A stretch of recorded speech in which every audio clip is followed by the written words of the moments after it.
고요한 밤, 하늘의 별을 바라보며 우리는 때때로 생각에 잠깁니다. 나는 어디에서 와서 어디로 가는 것일까? 이 짧은 생이 끝나면 모든 것이 정말로 끝나는 것일까?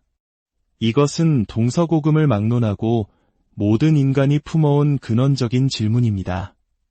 오늘 우리는 이 깊고도 오래된 질문에 대한 하나의 답, 불교의 윤회 사상을 통해 삶과 죽음의 비밀을 함께 탐험해보고자 합니다. 이 이야기가 여러분의 마음에 작은 지혜의 등불을 밝혀주기를 기원하며 이 지혜의 빛을 주변 분들과 함께 나누고 싶으시다면 이 채널의 구독과 공유를 통해 더 많은 분들에게 이 이야기를 전해주십시오. 지혜를 나누는 것은 가장 큰 공덕 중 하나입니다. 우리는 살면서 힘든 일을 겪을 때 농담처럼 혹은 진심으로 이건 내 업보인가 봐 라는 말을 하곤 합니다. 한국인이라면 누구나 한 번쯤 들어봤을 이 업보라는 말, 그리고 그와 연결된 윤회. 과연 불교는 이것을 어떻게 설명하고 있을까요? 이야기의 시작은 바로 나 자신입니다. 불교의 가르침에 따르면 나의 즐거움과 괴로움, 나의 기쁨과 슬픔을 결정하는 것은 저 멀리 있는 어떤 절대적인 존재가 아닙니다. 바로 어제의 내가, 과거의 내가 했던 행동과 생각, 그리고 말이 오늘의 나를 만듭니다. 이것이 바로 즉 행위의 법칙입니다. 어떤 신이 우리에게 벌을 내리거나 상을 주는 것이 아닙니다. 내가 뿌린 씨앗을 내가 거두는 것, 이것이 불교가 말하는 세상의 가장 기본적인 원리입니다. 어제 내가 누군가에게 따뜻한 말을 건넸다면 그 따뜻함은 언젠가 나에게 다른 모습으로 돌아옵니다. 반대로 내가 누군가에게 상처를 주었다면 그 상처의 파장 또한 언젠가 나의 삶에 영향을 미치게 됩니다. 그리고 이 영향력은 이번 생에서 끝나지 않습니다. 불교에서는 이 업의 힘이 우리의 생이 끝난 후에도 계속되어 다음 생의 조건들을 만들어낸다고 봅니다. 즉, 내가 한 일은 내가 책임진다는 원칙이 생과 사를 관통하여 적용되는 것이죠. 여기서 어떤 분들은 이렇게 질문하실 수 있습니다. 그렇다면 인간의 자유의지는 없는 것인가요? 모든 것이 정해져 있는 운명론인가요? 아닙니다. 오히려 그 반대입니다. 불교는 그 어떤 사상보다 철저하게 개인의 자유의지를 강조합니다. 지금 이 순간 나의 행복과 불행이 과거 나의 선택에 의한 것이듯 미래의 나의 모습은 바로 지금 이 순간 나의 선택에 달려있기 때문입니다. 그래서 부처님께서는 늘 이렇게 가르치셨습니다. 쓸데없는 것에 마음 쓰지 말고 모든 행위를 일으키는 너의 마음을 잘 관찰하라. 도공은 흙을 다루어 아름다운 도자기를 만들고 목수는 나무를 다루어 쓸모있는 가구를 만듭니다. 그리고 지혜로운 사람은 바로 자기 자신의 마음을 다룹니다. 마음은 눈에 보이지도 손에 잡히지도 않습니다. 잠시 눈을 감고 가만히 앉아 있어 보면 우리의 마음이 얼마나 쉬지 않고 떠돌아다니는지 알 수 있습니다. 마치 곱비 풀린 원숭이처럼 이 생각 저 생각으로 끊임없이 날아다니죠. 이렇게 들뜬 마음 상태에서는 우리는 종종 충동적인 결정을 내립니다. SNS에서 본 맛있는 디저트를 참지 못하고 주문하거나 지름신이 강림하여 꼭 필요하지도 않은 물건을 사버리기도 합니다. 작은 물건이라면 잠시 후회하고 말겠지만 만약 우리 인생의 중요한 선택을 이렇게 들뜬 마음으로 결정한다면 그 결과는 오랜 시간 우리를 괴롭게 할 것입니다. 그래서 불교에서는 수행을 강조합니다. 수행이란 들썩이는 마음을 고요히 가라앉히는 연습입니다. 호수 표면이 잔잔해야 비로소 깊은 바다까지 맑게 비춰볼 수 있듯이 우리의 마음이 고요해졌을 때 비로소 우리는 올바른 지혜와 바른 생각을 할 수 있습니다. 그리고 그때의 행동은 우리를 고통이 아닌 평화의 길로 이끌어줍니다. 자, 그렇다면 한 생이 끝나고 다음 생으로 이어질 때 무엇이 그 정보를 가지고 넘어가는 것일까요? 많은 사람들이 영혼이라는 개념을 떠올립니다. 영화나 드라마에서처럼 사람이 죽으면 몸에서 똑같이 생긴 반투명한 영혼이 쏙 빠져나가는 모습을 상상하곤 하죠. 하지만 불교에서는 이런 고정불변의 실체로서의 영혼을 인정하지 않습니다. 대신 식이라는 아주 독특한 개념을 사용합니다. 이 식이라는 단어는 처음 들으면 굉장히 낯설고 어렵게 느껴질 수 있습니다. 영혼이 구천을 떠돈다는 말은 들어봤어도 식이 떠돈다는 말은 들어보지 못했으니까요. 이 식을 현대적으로 비유하자면 마치 컴퓨터의 알고리즘과 같습니다. 여러분이 인터넷에서 장갑을 한번 검색했다고 상상해 보십시오. 그 후부터 여러분이 어떤 사이트를 방문하든 신기하게도 장갑이나 겨울용품 광고가 계속해서 따라다닙니다. 이 알고리즘은 인격이나 영혼을 가지고 있나요? 아닙니다. 그것은 단지 여러분이 장갑에 관심이 있다는 정보를 저장하고 그 성향을 바탕으로 관련 정보를 계속해서 보여주는 정보의 흐름일 뿐입니다. 불교에서 말하는 식이 바로 이와 비슷합니다. 그것은 내가 수많은 생을 거치면서 쌓아온 모든 행동, 습관, 생각, 성향들이 데이터처럼 저장되어 있는 거대한 정보의 흐름입니다. 인격체는 아니지만 나의 성향과 습관을 고스란히 담고 있죠. 만약 내가 전생에 술 마시고 노름하기를 좋아했다면 그 성향의 데이터는 나의 식에 깊이 저장되어 다음 생에도 비슷한 환경과 성향에 끌리게 될 가능성이 높습니다.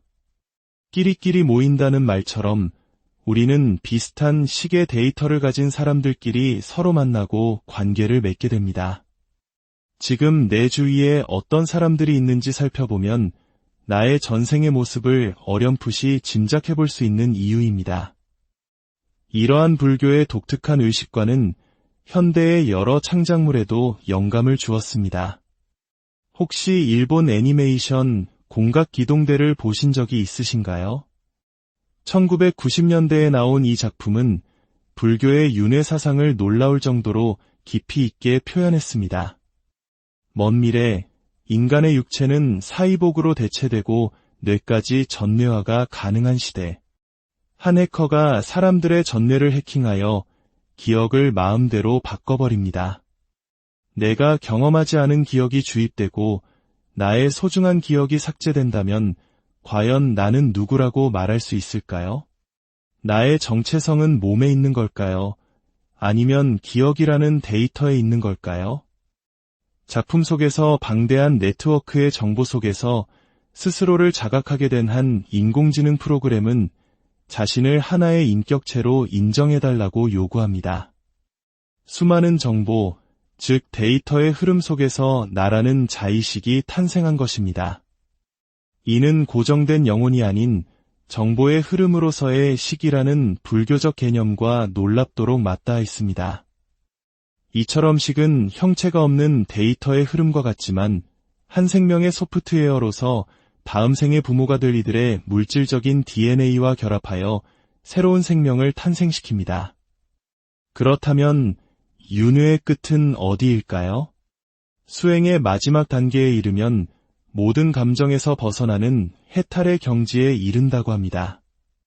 여기서 또 하나의 오해가 생겨납니다. 그렇다면 해탈이란 기쁨이나 행복 같은 긍정적인 감정조차 느끼지 못하는 마치 나무나 돌처럼 무감각한 상태가 되는 것인가요? 그렇지 않습니다. 불교에서는 이 세상에 영원한 것은 아무것도 없다고 말합니다. 모든 것은 변합니다. 우리의 감정 또한 마찬가지입니다.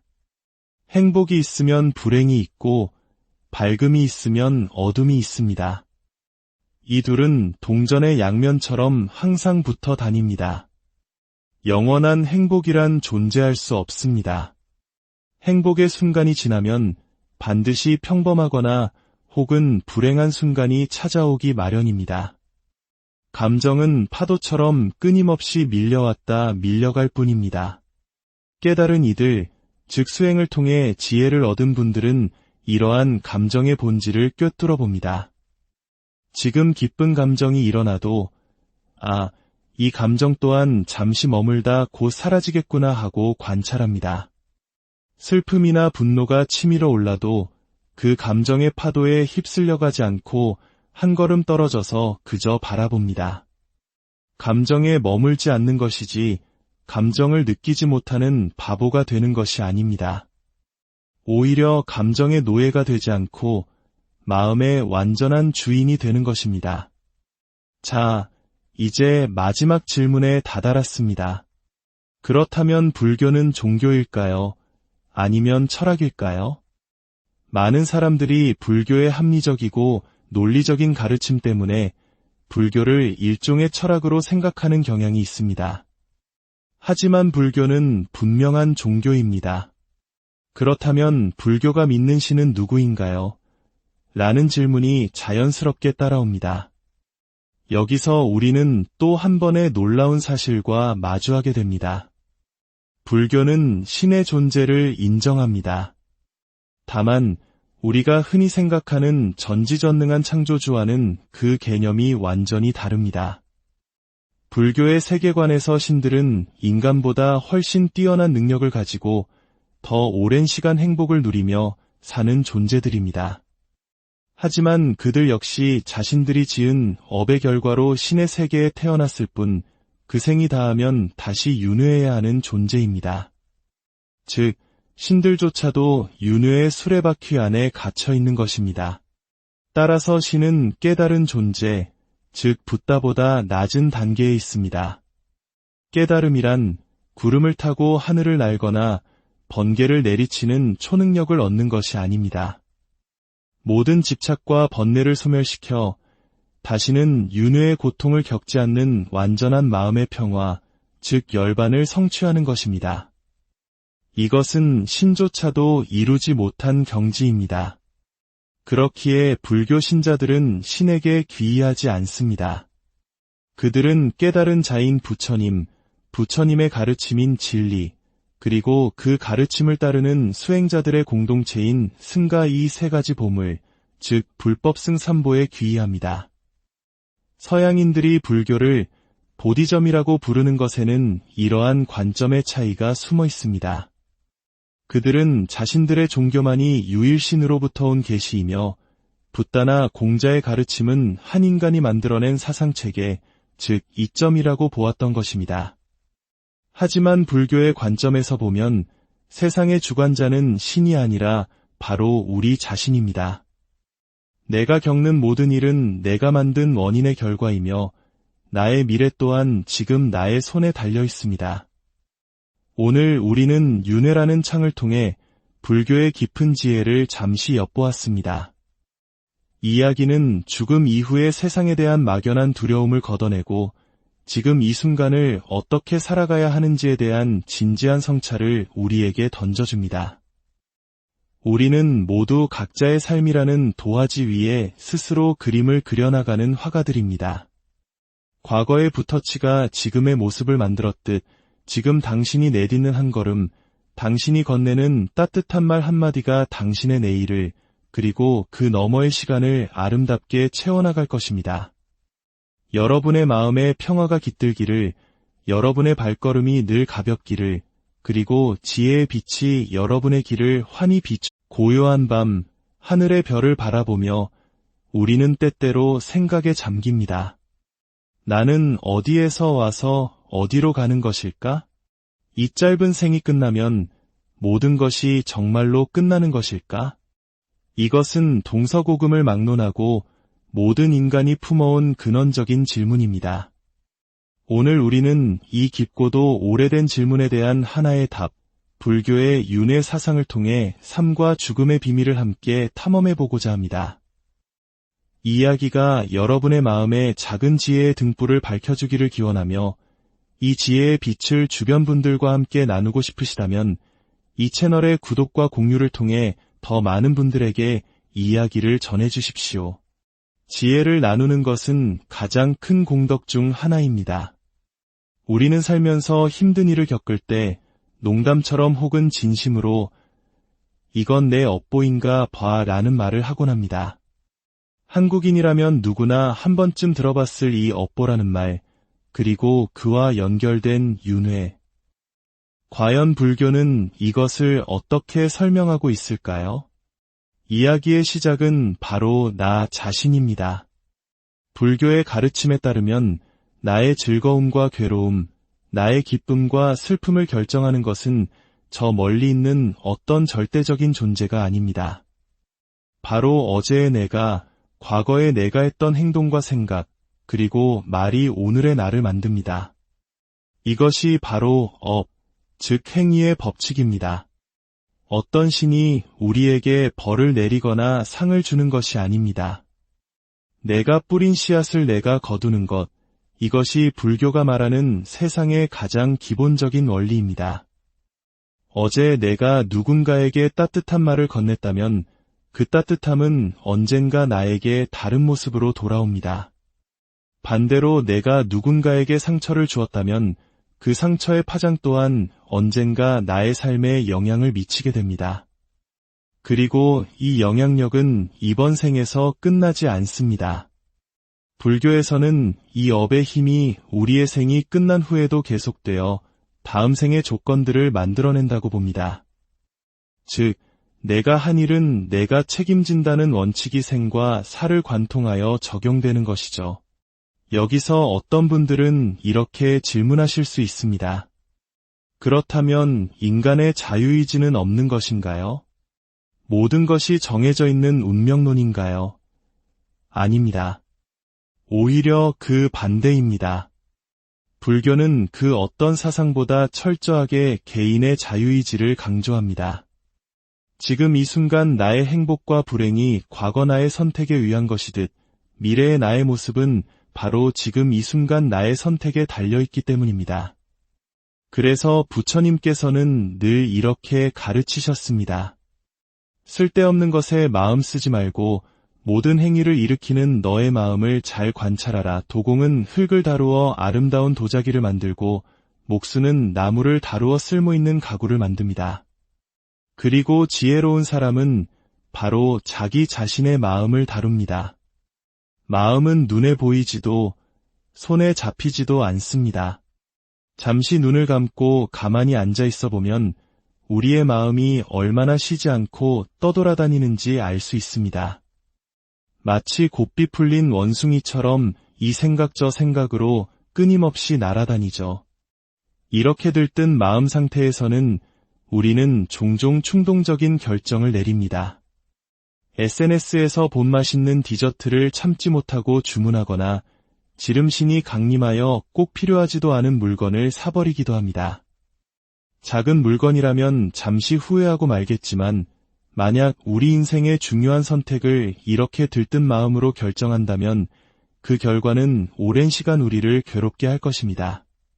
그래서 불교에서는 수행을 강조합니다. 수행이란 들썩이는 마음을 고요히 가라앉히는 연습입니다. 호수 표면이 잔잔해야 비로소 깊은 바다까지 맑게 비춰볼 수 있듯이 우리의 마음이 고요해졌을 때 비로소 우리는 올바른 지혜와 바른 생각을 할 수 있습니다. 그리고 그때의 행동은 우리를 고통이 아닌 평화의 길로 이끌어줍니다. 자, 그렇다면 한 생이 끝나고 다음 생으로 이어질 때 무엇이 그 정보를 가지고 넘어가는 것일까요? 많은 사람들이 영혼이라는 개념을 떠올립니다. 영화나 드라마에서처럼 사람이 죽으면 몸에서 똑같이 생긴 반투명한 영혼이 쏙 빠져나가는 모습을 상상하곤 하죠. 하지만 불교에서는 이런 고정불변의 실체로서의 영혼을 인정하지 않습니다. 대신 식이라는 아주 독특한 개념을 사용합니다. 이 식이라는 단어는 처음 들으면 굉장히 낯설고 어렵게 느껴질 수 있습니다. 영혼이 구천을 떠돈다는 말은 들어봤어도 식이 떠돈다는 말은 들어보지 못했으니까요. 이 식을 현대적으로 비유하자면 마치 컴퓨터의 알고리즘과 같습니다. 여러분이 인터넷에서 장갑을 한번 검색했다고 상상해 보십시오. 그 후부터 여러분이 어떤 사이트를 방문하든 신기하게도 장갑이나 겨울용품 광고가 계속해서 따라다닙니다. 이 알고리즘은 인격이나 영혼을 가지고 있나요? 아닙니다. 그것은 단지 여러분이 장갑에 관심이 있다는 정보를 저장하고 그 성향을 바탕으로 관련 정보를 계속해서 보여주는 정보의 흐름일 뿐입니다. 불교에서 말하는 식이 바로 이와 비슷합니다. 그것은 내가 수많은 생을 거치면서 쌓아온 모든 행동, 습관, 생각, 성향들이 데이터처럼 저장되어 있는 거대한 정보의 흐름입니다. 인격체는 아니지만 나의 성향과 습관을 고스란히 담고 있죠. 만약 내가 전생에 술 마시고 노름하기를 좋아했다면 그 성향의 데이터는 나의 식에 깊이 저장되어 다음 생에도 비슷한 환경과 성향에 끌리게 될 가능성이 높습니다. 끼리끼리 모인다는 말처럼 우리는 비슷한 식의 데이터를 가진 사람들끼리 서로 만나고 관계를 맺게 됩니다. 지금 내 주위에 어떤 사람들이 있는지 살펴보면 나의 전생의 모습을 어렴풋이 짐작해 볼 수 있는 이유입니다. 이러한 불교의 독특한 의식과는 현대의 여러 창작물에도 영감을 주었습니다. 혹시 일본 애니메이션 공각기동대를 보신 적이 있으신가요? 1990년대에 나온 이 작품은 불교의 윤회 사상을 놀라울 정도로 깊이 있게 표현했습니다. 먼 미래, 인간의 육체는 사이복으로 대체되고 뇌까지 전뇌화가 가능한 시대. 한 해커가 사람들의 전뇌를 해킹하여 기억을 마음대로 바꿔버립니다. 내가 경험하지 않은 기억이 주입되고 나의 소중한 기억이 삭제된다면 과연 나는 누구라고 말할 수 있을까요? 나의 정체성은 몸에 있는 걸까요? 아니면 기억이라는 데이터에 있는 걸까요? 작품 속에서 방대한 네트워크의 정보 속에서 스스로를 자각하게 된 한 인공지능 프로그램은 자신을 하나의 인격체로 인정해달라고 요구합니다. 수많은 정보, 즉 데이터의 흐름 속에서 나라는 자의식이 탄생한 것입니다. 이는 고정된 영혼이 아닌 정보의 흐름으로서의 식이라는 불교적 개념과 놀랍도록 맞닿아 있습니다. 이처럼 식은 형체가 없는 데이터의 흐름과 같지만 한 생명의 소프트웨어로서 다음 생의 부모가 될 이들의 물질적인 DNA와 결합하여 새로운 생명을 탄생시킵니다. 그렇다면 윤회의 끝은 어디일까요? 수행의 마지막 단계에 이르면 모든 감정에서 벗어나는 해탈의 경지에 이른다고 합니다. 여기서 또 하나의 오해가 생겨납니다.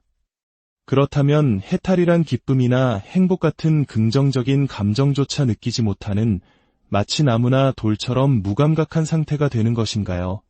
그렇지 않습니다. 불교에서는 이 세상에 영원한 것은 아무것도 없다고 말합니다. 모든 것은 변합니다. 우리의 감정 또한 마찬가지입니다. 행복이 있으면 불행이 있고 밝음이 있으면 어둠이 있습니다. 이 둘은 동전의 양면처럼 항상 붙어 다닙니다. 영원한 행복이란 존재할 수 없습니다. 행복의 순간이 지나면 반드시 평범하거나 혹은 불행한 순간이 찾아오기 마련입니다. 감정은 파도처럼 끊임없이 밀려왔다 밀려갈 뿐입니다. 깨달은 이들, 즉 수행을 통해 지혜를 얻은 분들은 이러한 감정의 본질을 꿰뚫어 봅니다. 지금 기쁜 감정이 일어나도 이 감정 또한 잠시 머물다 곧 사라지겠구나 하고 관찰합니다. 슬픔이나 분노가 치밀어 올라도 그 감정의 파도에 휩쓸려가지 않고 한 걸음 떨어져서 그저 바라봅니다. 감정에 머물지 않는 것이지 감정을 느끼지 못하는 바보가 되는 것이 아닙니다. 오히려 감정의 노예가 되지 않고 마음의 완전한 주인이 되는 것입니다. 자, 이제 마지막 질문에 다다랐습니다. 그렇다면 불교는 종교일까요? 아니면 철학일까요?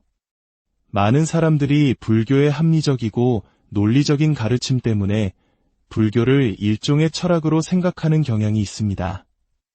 하지만 불교는 분명한 종교입니다. 그렇다면 불교가 믿는 신은 누구인가요? 라는 질문이 자연스럽게 따라옵니다. 여기서 우리는 또 한 번의 놀라운 사실과 마주하게 됩니다. 불교는 신의 존재를 인정합니다. 다만 우리가 흔히 생각하는 전지전능한 창조주와는 그 개념이 완전히 다릅니다. 불교의 세계관에서 신들은 인간보다 훨씬 뛰어난 능력을 가지고 더 오랜 시간 행복을 누리며 사는 존재들입니다. 하지만 그들 역시 자신들이 지은 업의 결과로 신의 세계에 태어났을 뿐 그 생이 다하면 다시 윤회해야 하는 존재입니다. 즉, 신들조차도 윤회의 수레바퀴 안에 갇혀 있는 것입니다. 따라서 신은 깨달은 존재, 즉 붓다보다 낮은 단계에 있습니다. 깨달음이란 구름을 타고 하늘을 날거나 번개를 내리치는 초능력을 얻는 것이 아닙니다. 모든 집착과 번뇌를 소멸시켜 다시는 윤회의 고통을 겪지 않는 완전한 마음의 평화, 즉 열반을 성취하는 것입니다. 이것은 신조차도 이루지 못한 경지입니다. 그렇기에 불교 신자들은 신에게 귀의하지 않습니다. 그들은 깨달은 자인 부처님, 부처님의 가르침인 진리, 그리고 그 가르침을 따르는 수행자들의 공동체인 승가 이 세 가지 보물, 즉 불법승3보에 귀의합니다. 서양인들이 불교를 보디점이라고 부르는 것에는 이러한 관점의 차이가 숨어 있습니다. 그들은 자신들의 종교만이 유일신으로부터 온 계시이며 붓다나 공자의 가르침은 한 인간이 만들어낸 사상체계, 즉 이점이라고 보았던 것입니다. 하지만 불교의 관점에서 보면 세상의 주관자는 신이 아니라 바로 우리 자신입니다. 내가 겪는 모든 일은 내가 만든 원인의 결과이며 나의 미래 또한 지금 나의 손에 달려 있습니다. 오늘 우리는 윤회라는 창을 통해 불교의 깊은 지혜를 잠시 엿보았습니다. 이 이야기는 죽음 이후의 세상에 대한 막연한 두려움을 걷어내고 지금 이 순간을 어떻게 살아가야 하는지에 대한 진지한 성찰을 우리에게 던져줍니다. 우리는 모두 각자의 삶이라는 도화지 위에 스스로 그림을 그려나가는 화가들입니다.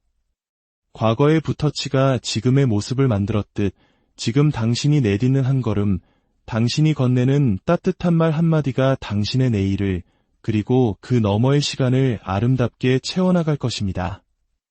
여러분의 마음에 평화가 깃들기를, 여러분의 발걸음이 늘 가볍기를, 그리고 지혜의 빛이 여러분의 길을 환히 비추. 고요한 밤, 하늘의 별을 바라보며 우리는 때때로 생각에 잠깁니다. 나는 어디에서 와서 어디로 가는 것일까? 이 짧은 생이 끝나면 모든 것이 정말로 끝나는 것일까? 이것은 동서고금을 막론하고 모든 인간이 품어온 근원적인 질문입니다. 오늘 우리는 이 깊고도 오래된 질문에 대한 하나의 답, 불교의 윤회 사상을 통해 삶과 죽음의 비밀을 함께 탐험해보고자 합니다. 이 이야기가 여러분의 마음에 작은 지혜의 등불을 밝혀주기를 기원하며 이 지혜의 빛을 주변 분들과 함께 나누고 싶으시다면 이 채널의 구독과 공유를 통해 더 많은 분들에게 이 이야기를 전해주십시오. 지혜를 나누는 것은 가장 큰 공덕 중 하나입니다. 우리는 살면서 힘든 일을 겪을 때 농담처럼 혹은 진심으로 이건 내 업보인가 봐 라는 말을 하곤 합니다. 한국인이라면 누구나 한 번쯤 들어봤을 이 업보라는 말, 그리고 그와 연결된 윤회. 과연 불교는 이것을 어떻게 설명하고 있을까요? 이야기의 시작은 바로 나 자신입니다. 불교의 가르침에 따르면 나의 즐거움과 괴로움, 나의 기쁨과 슬픔을 결정하는 것은 저 멀리 있는 어떤 절대적인 존재가 아닙니다. 바로 어제의 내가, 과거의 내가 했던 행동과 생각, 그리고 말이 오늘의 나를 만듭니다. 이것이 바로 업, 즉 행위의 법칙입니다. 어떤 신이 우리에게 벌을 내리거나 상을 주는 것이 아닙니다. 내가 뿌린 씨앗을 내가 거두는 것, 이것이 불교가 말하는 세상의 가장 기본적인 원리입니다. 어제 내가 누군가에게 따뜻한 말을 건넸다면 그 따뜻함은 언젠가 나에게 다른 모습으로 돌아옵니다. 반대로 내가 누군가에게 상처를 주었다면 그 상처의 파장 또한 언젠가 나의 삶에 영향을 미치게 됩니다. 그리고 이 영향력은 이번 생에서 끝나지 않습니다. 불교에서는 이 업의 힘이 우리의 생이 끝난 후에도 계속되어 다음 생의 조건들을 만들어낸다고 봅니다. 즉, 내가 한 일은 내가 책임진다는 원칙이 생과 사를 관통하여 적용되는 것이죠. 여기서 어떤 분들은 이렇게 질문하실 수 있습니다. 그렇다면 인간의 자유의지는 없는 것인가요? 모든 것이 정해져 있는 운명론인가요? 아닙니다. 오히려 그 반대입니다. 불교는 그 어떤 사상보다 철저하게 개인의 자유의지를 강조합니다.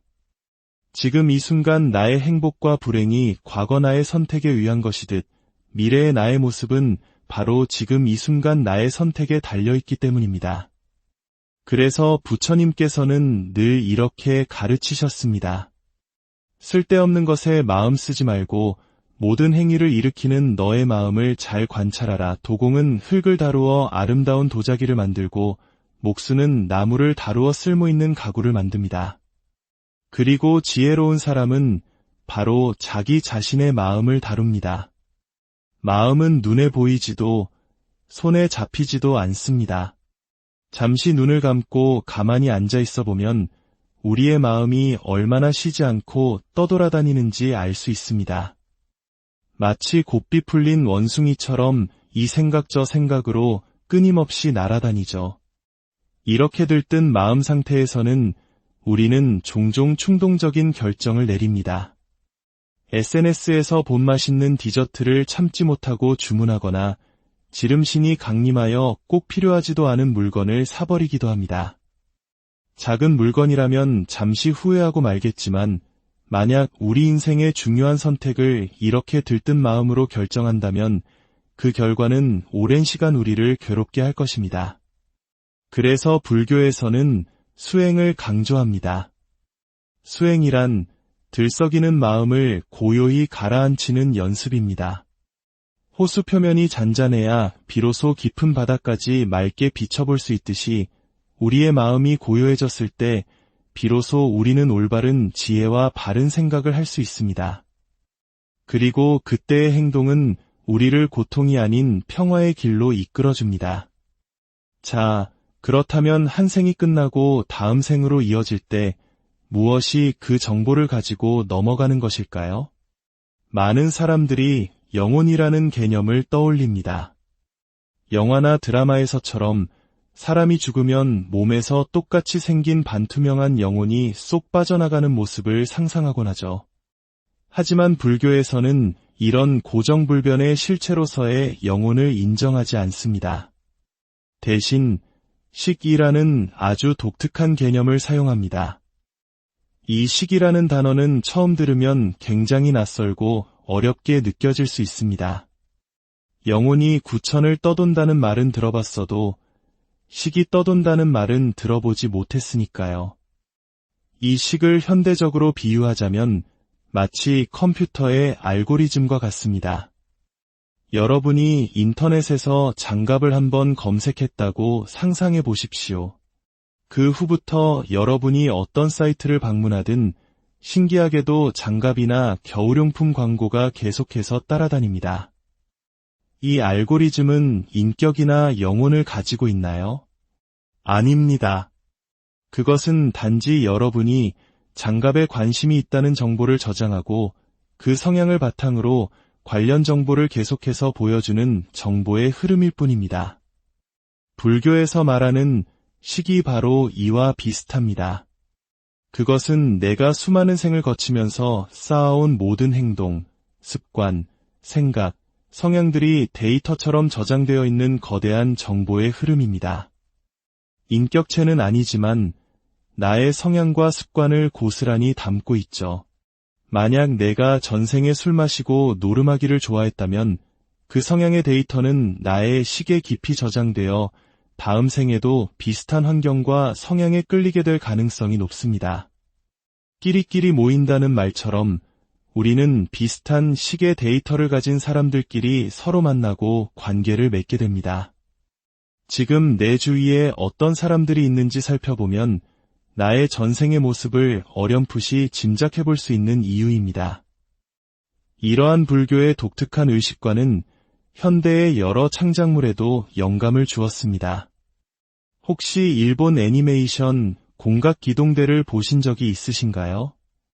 1990년대에 나온 이 작품은 불교의 윤회 사상을 놀라울 정도로 깊이 있게 표현했습니다. 먼 미래, 인간의 육체는 사이복으로 대체되고 뇌까지 전뇌화가 가능한 시대. 한 해커가 사람들의 전뇌를 해킹하여 기억을 마음대로 바꿔버립니다.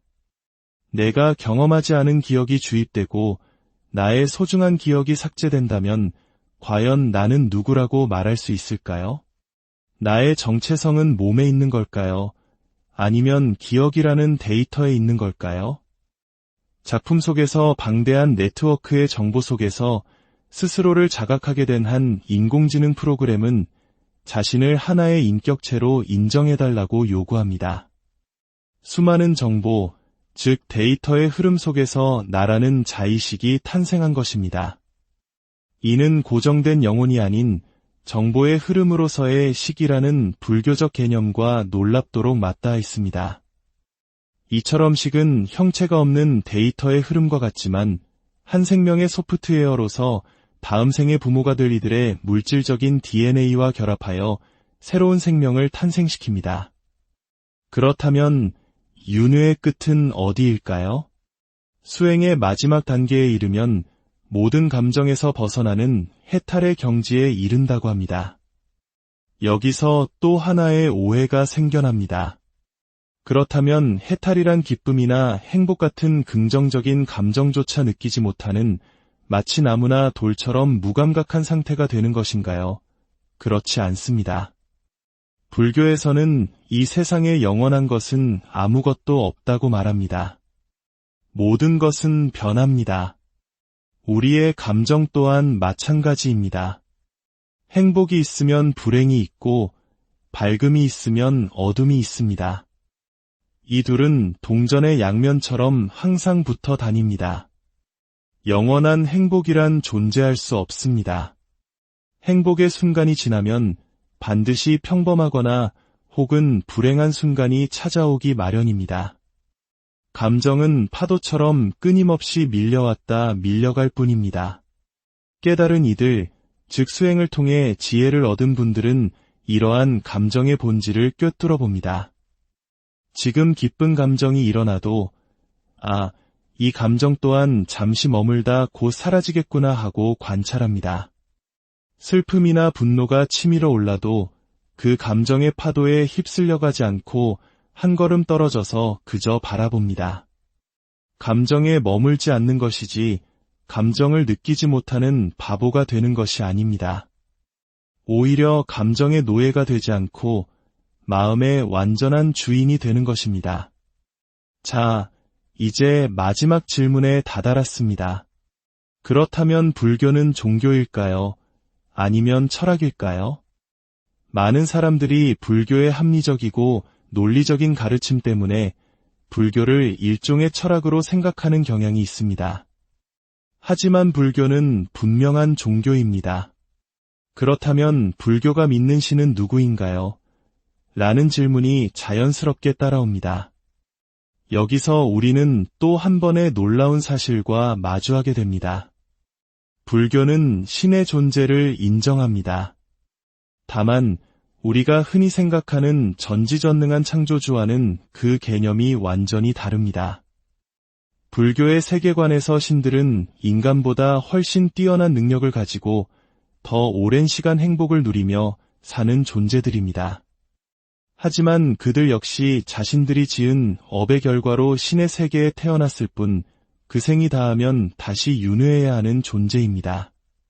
즉, 신들조차도 윤회의 수레바퀴 안에 갇혀 있는 것입니다. 따라서 신은 깨달은 존재, 즉 붓다보다 낮은 단계에 있습니다. 깨달음이란 구름을 타고 하늘을 날거나 번개를 내리치는 초능력을 얻는 것이 아닙니다. 모든 집착과 번뇌를 소멸시켜 다시는 윤회의 고통을 겪지 않는 완전한 마음의 평화, 즉 열반을 성취하는 것입니다. 이것은 신조차도 이루지 못한 경지입니다. 그렇기에 불교 신자들은 신에게 귀의하지 않습니다. 그들은 깨달은 자인 부처님, 부처님의 가르침인 진리, 그리고 그 가르침을 따르는 수행자들의 공동체인 승가 이 세 가지 보물, 즉 불법승 삼보에 귀의합니다. 서양인들이 불교를 보디점이라고 부르는 것에는 이러한 관점의 차이가 숨어 있습니다. 그들은 자신들의 종교만이 유일신으로부터 온 계시이며 붓다나 공자의 가르침은 한 인간이 만들어낸 사상체계, 즉 이점이라고 보았던 것입니다. 하지만 불교의 관점에서 보면 세상의 주관자는 신이 아니라 바로 우리 자신입니다. 내가 겪는 모든 일은 내가 만든 원인의 결과이며 나의 미래 또한 지금 나의 손에 달려 있습니다. 오늘 우리는 윤회라는 창을 통해 불교의 깊은 지혜를 잠시 엿보았습니다. 이 이야기는 죽음 이후의 세상에 대한 막연한 두려움을 걷어내고 지금 이 순간을 어떻게 살아가야 하는지에 대한 진지한 성찰을 우리에게 던져줍니다. 우리는 모두 각자의 삶이라는 도화지 위에 스스로 그림을 그려나가는 화가들입니다. 과거의 붓터치가 지금의 모습을 만들었듯 지금 당신이 내딛는 한 걸음, 당신이 건네는 따뜻한 말 한마디가 당신의 내일을, 그리고 그 너머의 시간을 아름답게 채워나갈 것입니다. 여러분의 마음에 평화가 깃들기를, 여러분의 발걸음이 늘 가볍기를, 그리고 지혜의 빛이 여러분의 길을 환히 비추. 고요한 밤, 하늘의 별을 바라보며 우리는 때때로 생각에 잠깁니다. 나는 어디에서 와서 어디로 가는 것일까? 이 짧은 생이 끝나면 모든 것이 정말로 끝나는 것일까? 이것은 동서고금을 막론하고 모든 인간이 품어온 근원적인 질문입니다. 오늘 우리는 이 깊고도 오래된 질문에 대한 하나의 답, 불교의 윤회 사상을 통해 삶과 죽음의 비밀을 함께 탐험해보고자 합니다. 이 이야기가 여러분의 마음에 작은 지혜의 등불을 밝혀주기를 기원하며 이 지혜의 빛을 주변 분들과 함께 나누고 싶으시다면 이 채널의 구독과 공유를 통해 더 많은 분들에게 이 이야기를 전해주십시오. 지혜를 나누는 것은 가장 큰 공덕 중 하나입니다. 우리는 살면서 힘든 일을 겪을 때 농담처럼 혹은 진심으로 이건 내 업보인가 봐 라는 말을 하곤 합니다. 한국인이라면 누구나 한 번쯤 들어봤을 이 업보라는 말, 그리고 그와 연결된 윤회. 과연 불교는 이것을 어떻게 설명하고 있을까요? 이야기의 시작은 바로 나 자신입니다. 불교의 가르침에 따르면 나의 즐거움과 괴로움, 나의 기쁨과 슬픔을 결정하는 것은 저 멀리 있는 어떤 절대적인 존재가 아닙니다.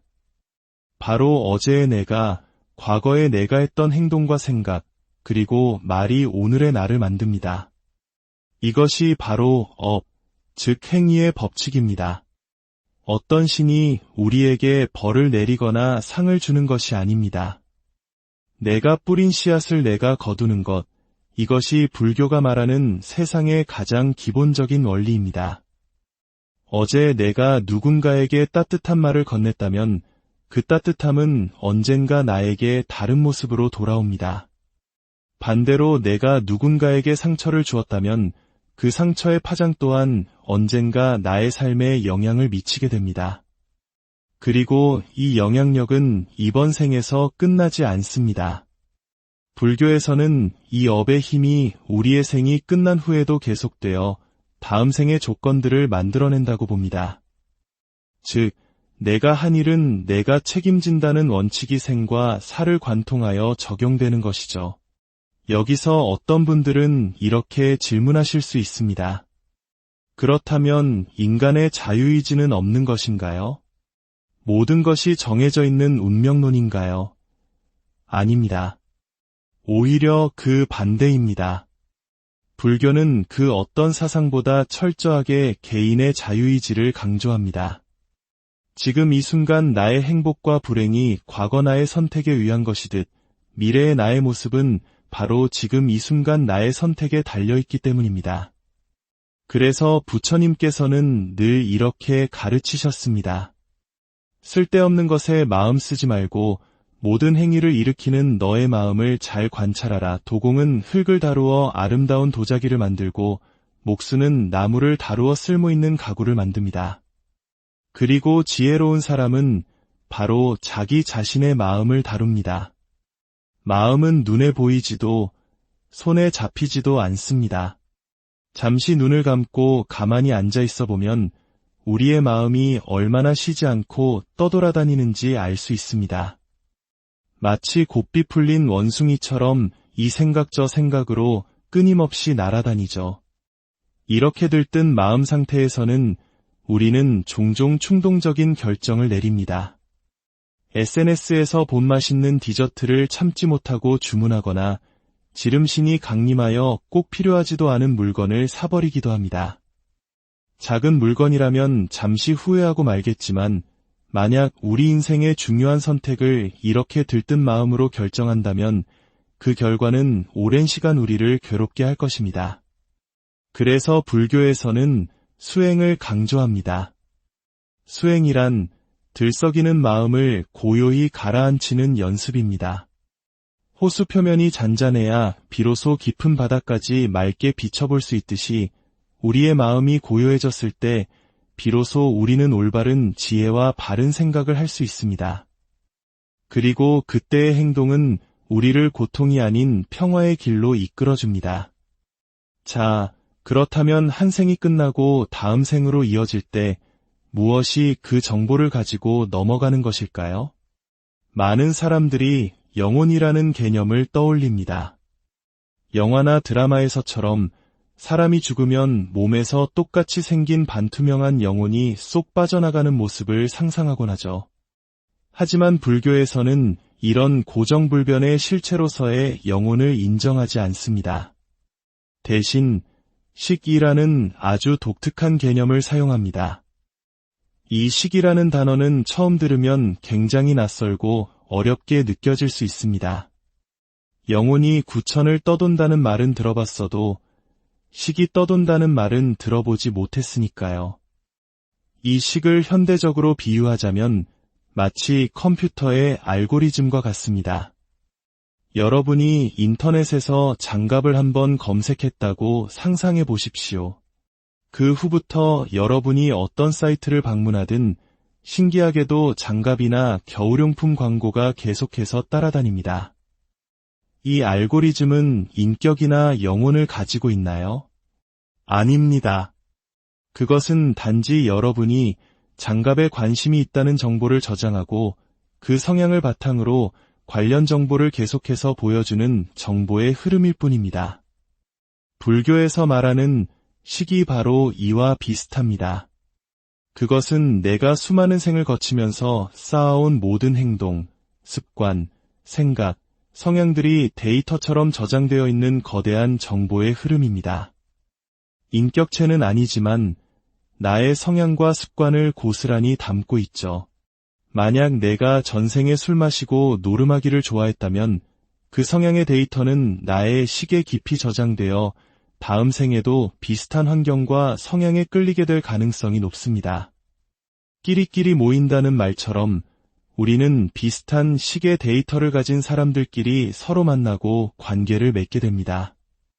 지금 내 주위에 어떤 사람들이 있는지 살펴보면 나의 전생의 모습을 어렴풋이 짐작해 볼 수 있는 이유입니다. 이러한 불교의 독특한 의식과는 현대의 여러 창작물에도 영감을 주었습니다. 혹시 일본 애니메이션 공각기동대를 보신 적이 있으신가요? 1990년대에 나온 이 작품은 불교의 윤회 사상을 놀라울 정도로 깊이 있게 표현했습니다. 먼 미래, 인간의 육체는 사이복으로 대체되고 뇌까지 전뇌화가 가능한 시대. 한 해커가 사람들의 전뇌를 해킹하여 기억을 마음대로 바꿔버립니다. 내가 경험하지 않은 기억이 주입되고 나의 소중한 기억이 삭제된다면 과연 나는 누구라고 말할 수 있을까요? 나의 정체성은 몸에 있는 걸까요? 아니면 기억이라는 데이터에 있는 걸까요? 작품 속에서 방대한 네트워크의 정보 속에서 스스로를 자각하게 된 한 인공지능 프로그램은 자신을 하나의 인격체로 인정해달라고 요구합니다. 수많은 정보, 즉 데이터의 흐름 속에서 나라는 자의식이 탄생한 것입니다. 이는 고정된 영혼이 아닌 정보의 흐름으로서의 식이라는 불교적 개념과 놀랍도록 맞닿아 있습니다. 이처럼 식은 형체가 없는 데이터의 흐름과 같지만 한 생명의 소프트웨어로서 다음 생의 부모가 될 이들의 물질적인 DNA와 결합하여 새로운 생명을 탄생시킵니다. 그렇다면 윤회의 끝은 어디일까요? 수행의 마지막 단계에 이르면 모든 감정에서 벗어나는 해탈의 경지에 이른다고 합니다. 여기서 또 하나의 오해가 생겨납니다. 그렇다면 해탈이란 기쁨이나 행복 같은 긍정적인 감정조차 느끼지 못하는 마치 나무나 돌처럼 무감각한 상태가 되는 것인가요? 그렇지 않습니다. 불교에서는 이 세상에 영원한 것은 아무것도 없다고 말합니다. 모든 것은 변합니다. 우리의 감정 또한 마찬가지입니다. 행복이 있으면 불행이 있고 밝음이 있으면 어둠이 있습니다. 이 둘은 동전의 양면처럼 항상 붙어 다닙니다. 영원한 행복이란 존재할 수 없습니다. 행복의 순간이 지나면 반드시 평범하거나 혹은 불행한 순간이 찾아오기 마련입니다. 감정은 파도처럼 끊임없이 밀려왔다 밀려갈 뿐입니다. 깨달은 이들, 즉 수행을 통해 지혜를 얻은 분들은 이러한 감정의 본질을 꿰뚫어 봅니다. 지금 기쁜 감정이 일어나도 이 감정 또한 잠시 머물다 곧 사라지겠구나 하고 관찰합니다. 슬픔이나 분노가 치밀어 올라도 그 감정의 파도에 휩쓸려가지 않고 한 걸음 떨어져서 그저 바라봅니다. 감정에 머물지 않는 것이지 감정을 느끼지 못하는 바보가 되는 것이 아닙니다. 오히려 감정의 노예가 되지 않고 마음의 완전한 주인이 되는 것입니다. 자, 이제 마지막 질문에 다다랐습니다. 그렇다면 불교는 종교일까요? 아니면 철학일까요?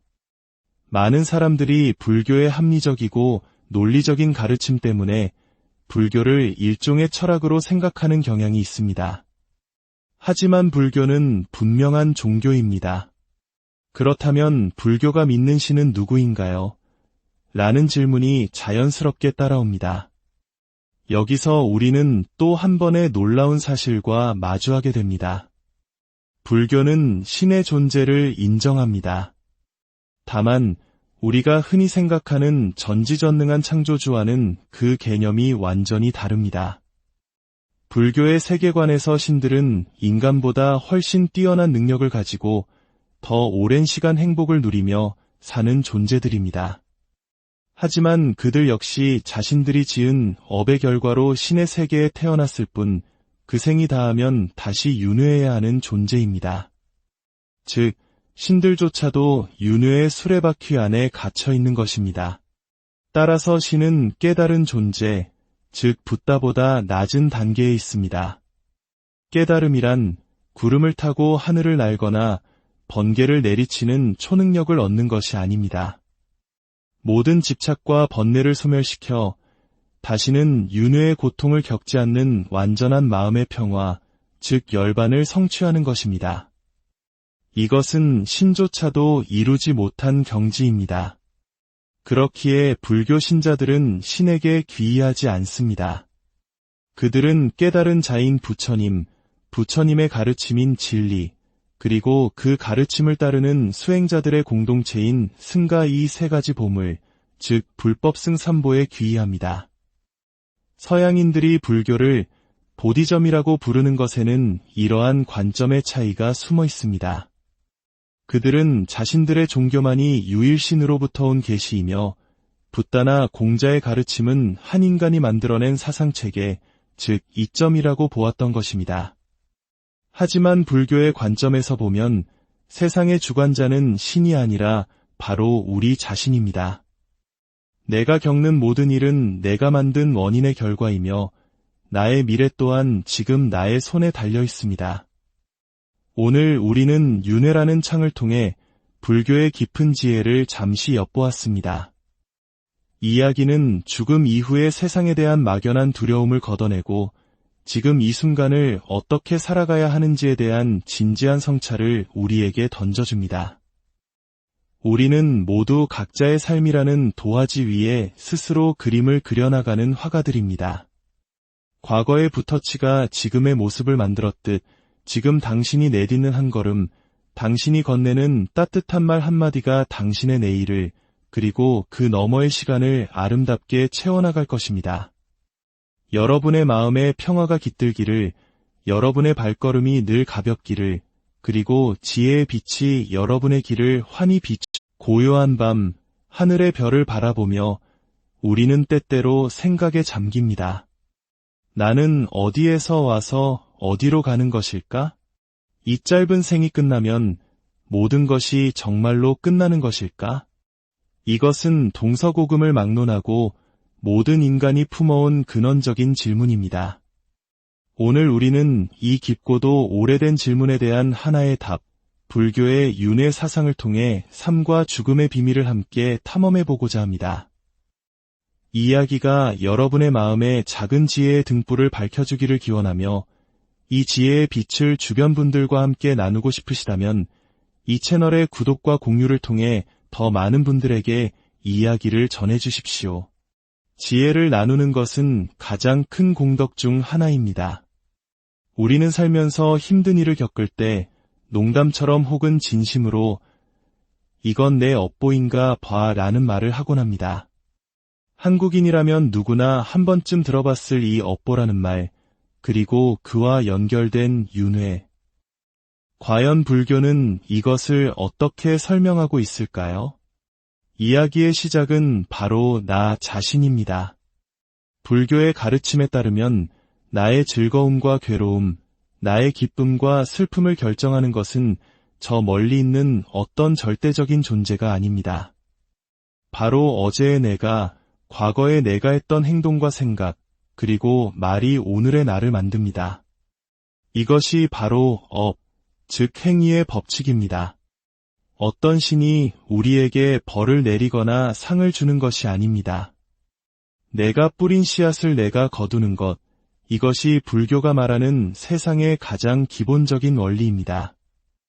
어제 내가 누군가에게 따뜻한 말을 건넸다면 그 따뜻함은 언젠가 나에게 다른 모습으로 돌아옵니다.